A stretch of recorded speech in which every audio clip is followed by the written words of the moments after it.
Teman-teman, materi yang akan Pak Ali sampaikan pada pekan ketiga ini yaitu adalah tentang adab terhadap hewan. Tahukah teman-teman bahwa adab itu bukan hanya kepada manusia saja loh, melainkan juga adab kepada hewan dan juga alam. Pada kesempatan kali ini, kita akan sama-sama memahami apa saja adab terhadap hewan. Teman-teman, perlu kita ketahui bahwa kasih sayang Allah terhadap makhluknya itu tidak terbatas.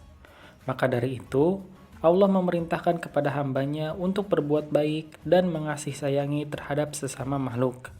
Oleh karena itu, tatkala hamba tersebut menyayangi makhluk lainnya seperti hewan, maka ia akan memperoleh pahala dari apa yang dilakukannya.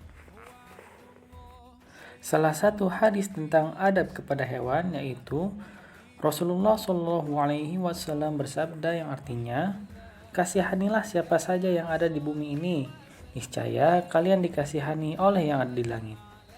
Maksudnya adalah, apabila kita mampu berbuat baik kepada setiap makhluk yang ada di dunia ini, maka Allah akan memberikan ganjaran yang terbaik dan pahala yang berlimpah kepada kita semua. Contoh adab kepada hewan. Yang pertama adalah memberi makan atau minum apabila hewan-hewan itu lapar atau haus. Yang kedua, menyayangi dan berkasih sayang kepada setiap hewan. Yang ketiga, tidak menyiksa hewan dengan penyiksaan apapun. Yang keempat, tidak terlalu sibuk dalam mengurus hewan sampai lupa akan ibadah kepada Allah.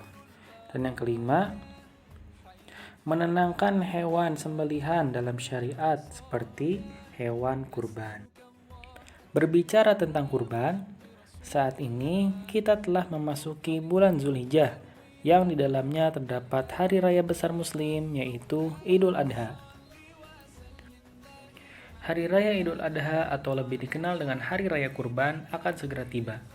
Setelah melakukan sholat Id, sampai 3 hari berikutnya yakni pada tanggal 11, 12, dan 13 Zulhijjah, umat Islam yang berkemampuan dianjurkan untuk menyembelih hewan kurban, baik berupa sapi, kerbau, kambing, domba, maupun unta.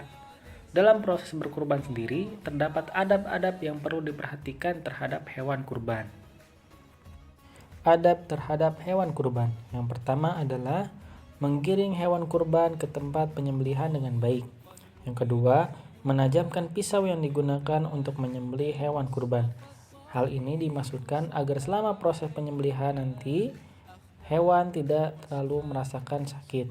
Yang ketiga, tidak mengasah pisau di depan hewan kurban. Yang keempat, membaringkan hewan kurban sebelum menyembelihnya. Yang kelima, menghadapkan hewan sembelihan ke arah kiblat. Dan yang keenam, tidak menyakitinya selama proses penyembelihan, tidak memukul, tidak menendang, dan tidak menyiksanya. Baik teman-teman, untuk materi pekan ini kita cukupkan ya.